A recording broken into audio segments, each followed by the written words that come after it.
انا هي اللي لقات راجلها مزوج عليها. كنت في دار غفلون، ونهار عرفت شكون هي ضرتي تصدمت صدمه عمري. عمرني توقعت منها دير فيا هكاك.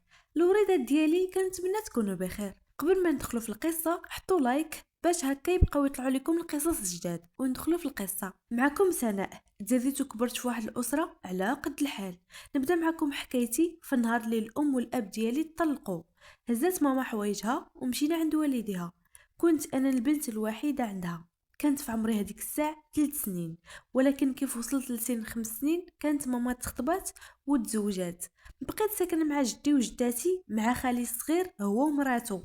اما خوالي الاخرين كل واحد ساكن في دارو. كنت مره كنمشي عند خوالي كنجلس عندهم. بصراحه في الاول ملي كنت مازال صغيره كيرحبوا بيا وكيفرحوا، وملي بديت كنكبر وصلت لهداك السن ديال 18 عام ولاو عيالات خوالي كيف كنمشي عندهم كيعطيوني الشقه بزاف. وانا كنت شويه معكازه ملي كنشوف الشقه كتير كنرجع عند جدي وجداتي. هذيك مرات خالي الصغير فيهم كانت علاقتي بها زوينه بزاف، ولكن خالي لا، دائما كيحكر عليا.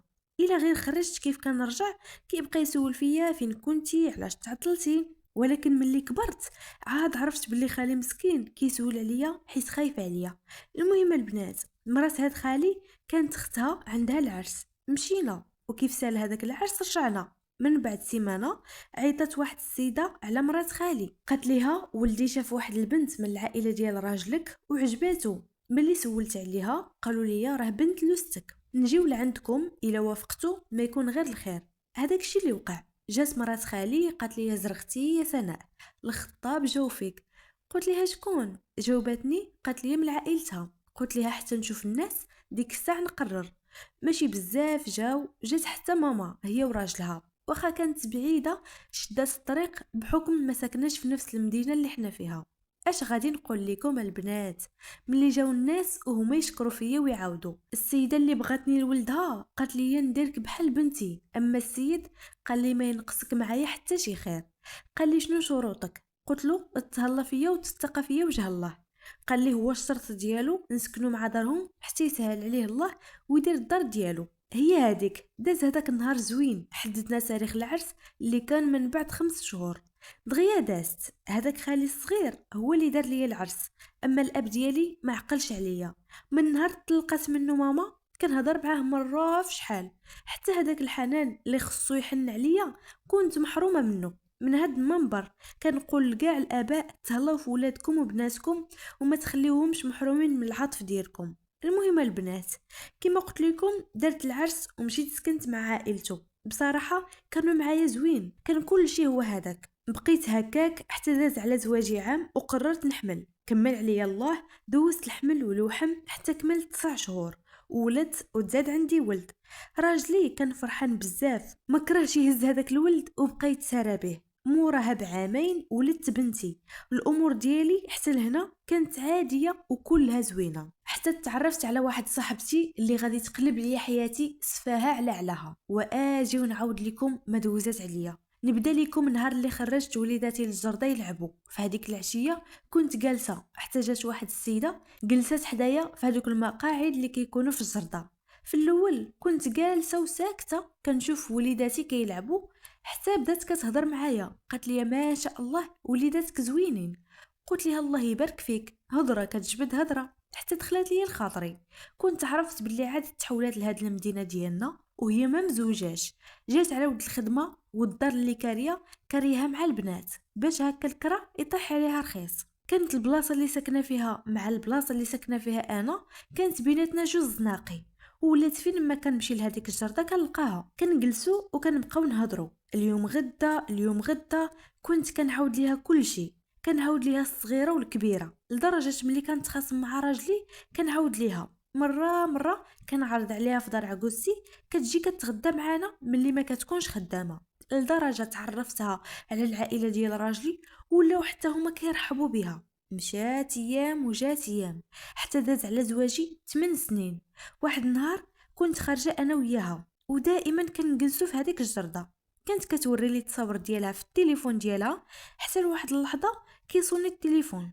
كانت النمره ديال راجلي. طيرتها حيت نمرتو حافظها وما تخفاش عليا. قلت ليها هذه النمره ديال راجلي، اش كدير عندك؟ السيده توترات قالت لي واش عقلتي نهار عيطت عليك في التليفون 5 ديال المرات وما رديتيش عليا؟ قلت لها حيت خرجت وخليت التليفون. قالت لي ملي ما جاوبتينيش عيطت على عكوزتك سولت عليك، قالت لي خرجتي مع راجلك، وطلبتها باش تعطيني النمره ديال راجلك نعيط عليه وهو يدوزك ليا.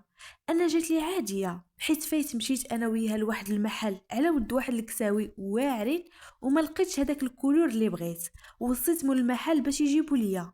قالت لي هذاك الشيء علاش راه كنت غاده دايزه في الطريق وشفت مول المحل جاب هذوك الكساوي في هذاك الكولور اللي بغيتي، وخديت النمره ديال راجلك قبل ما تمشى لمول المحل هذيك الكسوه وتبقاي بلاش.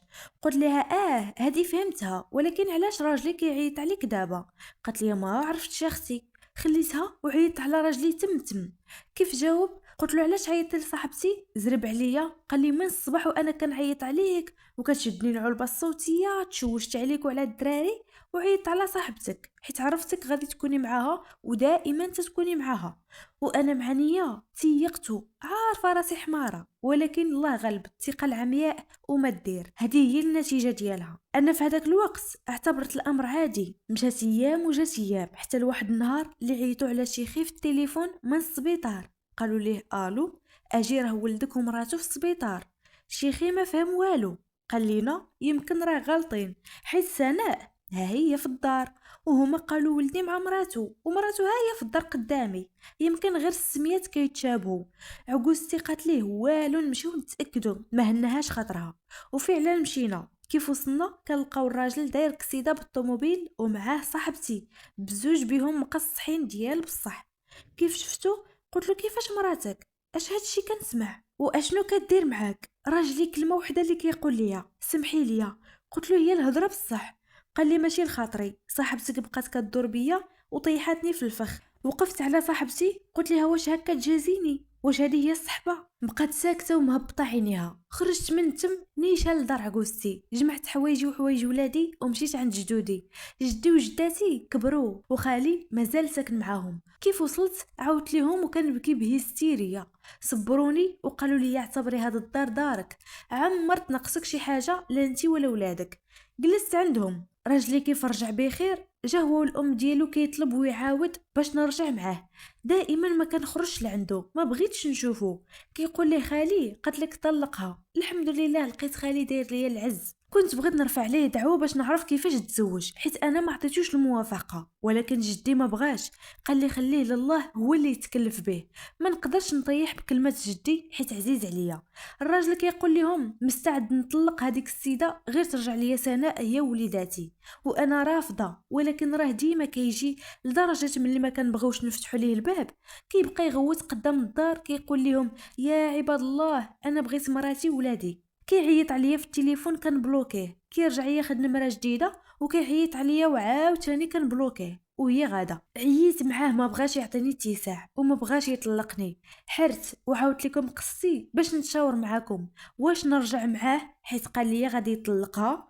وواحد الراس كيقول لي نمشي انا ونطلق راسي ونخرج نخدم على راسي وليداتي. بغيت نقول لكم عمرك تيقي الا بغيتي يا اختي تعاودي مشاكلك فرشي زربيتك وصلي وشكي على ربي، هو اللي غادي يدير لك الخير وغادي يسترك وغيدير لك مخرج. اما الا عاودتي المشكل ديالك لشي واحد اخر راكي معاه اليوم حبيبه وزوينه، ولكن غدا الا وقع شي مشكل اول حاجه غيحطها فوق الطبله وهو المشكل ديالك وغيفرشك. الوريدات ديالي خليو الاراء ديالكم لصاحبه القصه، وما تنسونيش حتى انا من التعليق الزوين بحال قلوبكم زوينه. حطوا واحد لايك باش هكا بقى يوصلكم القصص الجديده، واشتركوا في القناه وفعلوا هذاك الجرس. مرحبا بكم في جيش الوريدات. دمتم في رعايه الله وحفظه.